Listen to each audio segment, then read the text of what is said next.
नमस्कार, एक बार दोबारा आपका स्वागत करूंगा your growth dot number 9 channel पर। मैं आज आपसे बात करने वाला हूं एक्सपेक्टेशंस के बारे में। उम्मीद, अपेक्षा स्वयं से कीजिए, किसी और से मत कीजिए। दूसरों को जैसा है वैसा स्वीकार कीजिए। Accept people the way they are and expect from self. उदाहरण के तौर पे आप अपने माँ बाप से कुछ एक्सपेक्टेशन रखते हैं, माँ बाप अपने बच्चों से कुछ एक्सपेक्टेशन रखते हैं, पति अपनी पत्नी से एक्सपेक्टेशन रखता है, पत्नी अपने पति से एक्सपेक्टेशन रखती है, एक स्टूडेंट अपने टीचर से एक्सपेक्टेशन रखता है, टीचर अपने स्टूडेंट से एक्सपेक्टेशन रखते हैं। एक फनी एग्जांपल दूंगा।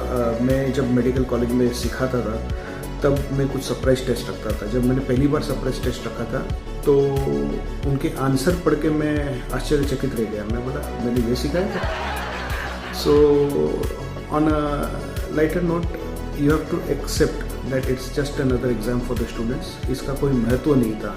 इसके लिए शायद स्टूडेंट ने उस एग्ज़ाम में जो समझ में आया वो लिख दिया और उनकी तैयारी नहीं थी। तो कोई बात नहीं, अगर आप उसको एक्सेप्ट करना सीख जाएंगे तो आप मतलब दुखी नहीं होंगे या संतुष्ट रहेंगे। सो on a more serious note now, आज बात करेंगे हम एक अच्छे इंपॉर्टेंट टॉपिक के ऊपर, जैसे share market, the hot topic. क्या आपको शेयर मार्केट में इन्वेस्ट करना चाहिए, आपको नहीं करना चाहिए, क्या करना चाहिए। पर ये कहने से पहले एक डिस्क्लेमर देना चाहूँगा कि मैं कोई फाइनेंशियल एक्सपर्ट नहीं हूँ। आपको अगर इस वीडियो की कोई बात अच्छी लगे तो इम्प्लीमेंट कीजिए, नहीं अच्छी लगे तो भूल जाइए। पर मैं कोई फाइनेंशियल टिप नहीं दे रहा हूँ आपको, या ना कोई फाइनेंशियल एक्सपर्ट हूँ।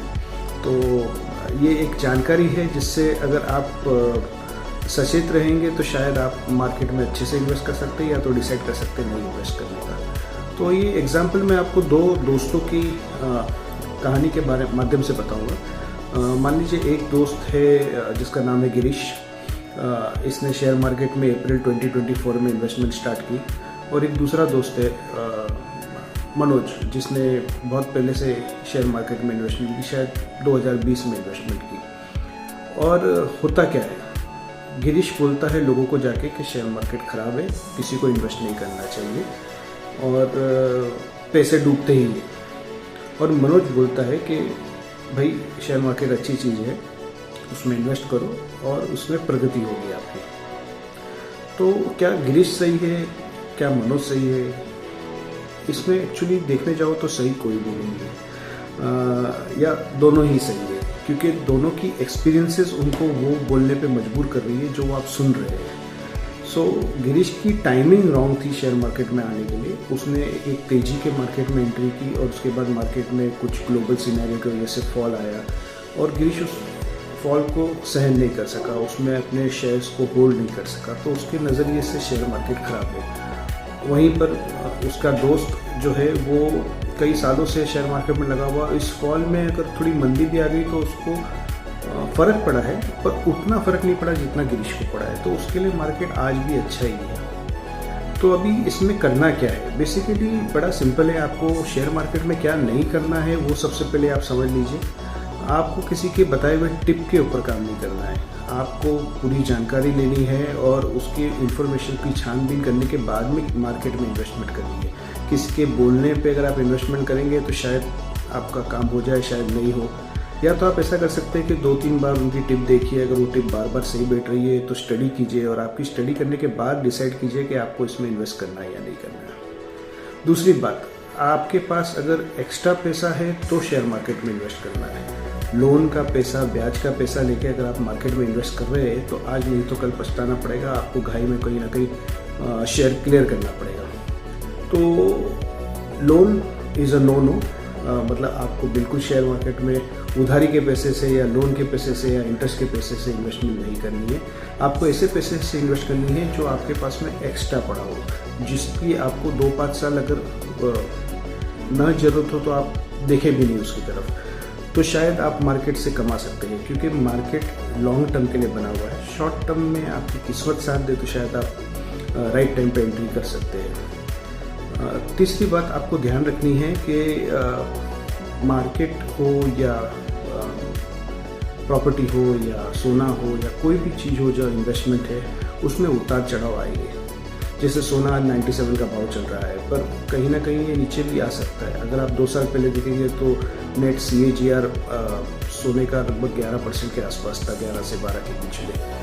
वो आगे जाके कहीं ना कहीं 11, 12, 15 के आसपास वापस दोबारा आएगा। तो अगर किसी ने 1.5 साल पहले इन्वेस्ट किया है तो उसके लिए सोना बहुत अच्छी चीज़ है, पर किसी ने अगर आज इन्वेस्ट किया है तो शायद अगले साल भर में या 1.5 साल में उसे उतना रिटर्न नहीं मिले, शायद मिल भी जाए। ये बोलूँगा कि ना मार्केट, ना सोना, ना कोई और इन्वेस्टमेंट किसी की सगी है। ये उतार चढ़ाव आने ही वाले हैं। आप वॉरेन बफेट का एग्जांपल ले लीजिए, उनके पोर्टफोलियो में से 20% शेयर ही है जिसने उनको आज जो है उस मुकाम पे लाके खड़ा किया।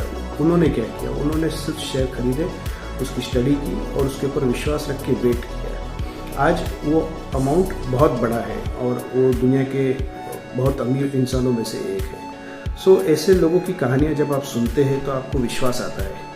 यहीं पर एक दूसरे व्यक्ति का नाम लूँगा मैं, विजय केडिया जी, जो कहते हैं कि FNO में इन्वेस्ट मत कीजिए।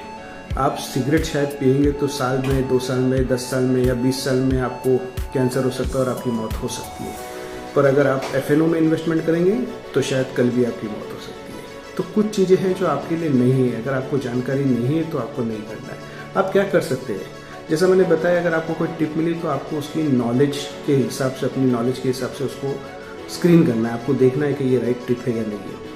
मान लीजिए आपने कोई कोर्स किया हो, जैसे आई थिंक NSC का या BSc का कोई कोर्स है।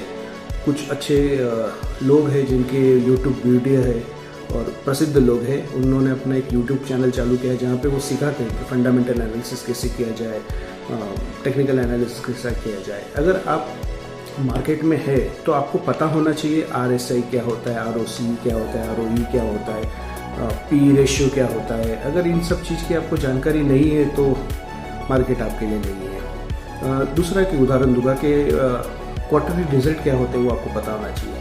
पर कई बार ऐसा भी होता है कि क्वार्टरली रिजल्ट ऑलरेडी उस शेयर के प्राइस में इंक्लूड हो गए होते हैं। जैसे फॉर एग्जांपल मान लीजिए कोई शेयर 2 रुपये का था, आज 12 रुपये का है और उनका क्वार्टरली रिजल्ट बहुत अच्छा आया है, तो आप ये सोचेंगे मैं अभी इस पर इन्वेस्ट कर देता हूँ, रिजल्ट इतना अच्छा है, ये तो ऊपर जाएगा। पर ऑलरेडी उसका जो भाव बढ़ना चाहिए था वो रिजल्ट के हिसाब से उन्होंने, कंपनी ने ऑलरेडी बढ़ा दिया है, तो वो आपको उसका बेनिफिट शायद नहीं मिलेगा। तो ये सब चीज़ की जानकारी आपको होनी चाहिए, ग्लोबल सिनेरियो की जानकारी होनी चाहिए, भाई दुनिया में क्या चल रहा है। अगर किसी और कंट्री में वॉर हो रहा है तो शायद इंडिया के लिए 2-3 दिन का मार्केट डाउन रहेगा, पर अगर इंडिया में वॉर हो रहा है, जैसा हमने देखा इंडिया पाकिस्तान का वॉर हुआ, तो मार्केट जब तक वो वॉर नहीं सेटल होता तब तक डाउन रहेगा और उसके बाद तेज़ी से पकड़ लेगा वापस। सो ये एक उतार चढ़ाव है जो लाइफ में हर एक इन्वेस्टमेंट में हो गया, आपकी पर्सनल लाइफ में हो गई। जैसे आपने ECG देखा होगा, ऊपर नीचे ऊपर नीचे ऊपर नीचे।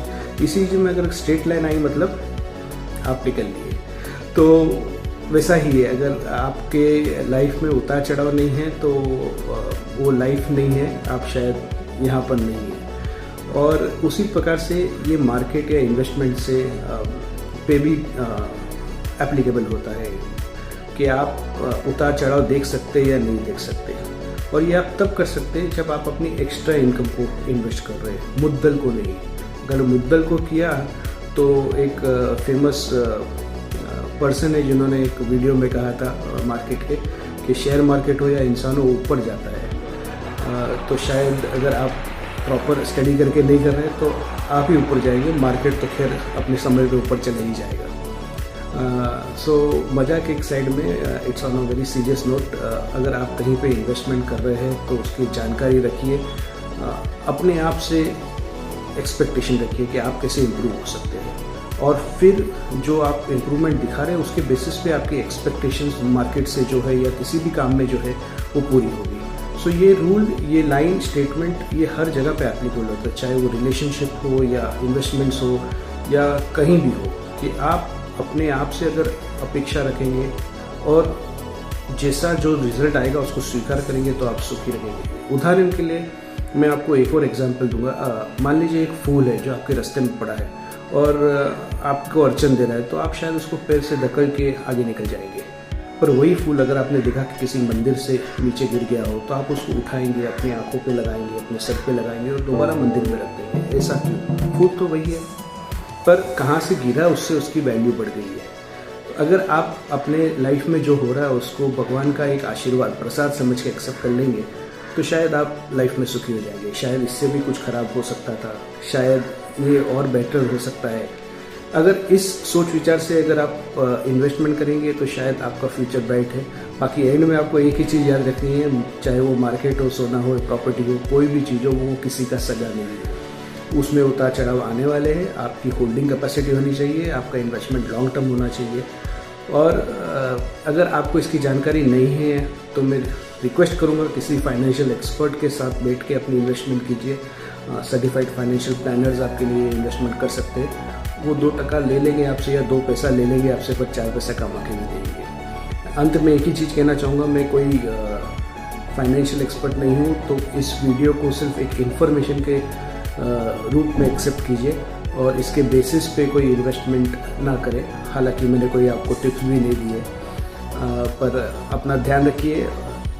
Fulfil your expectations with your efforts, that is all I would like to say. आप सभी से विदा लूँगा। नमस्कार, डॉक्टर गिरीश सोनी। धन्यवाद।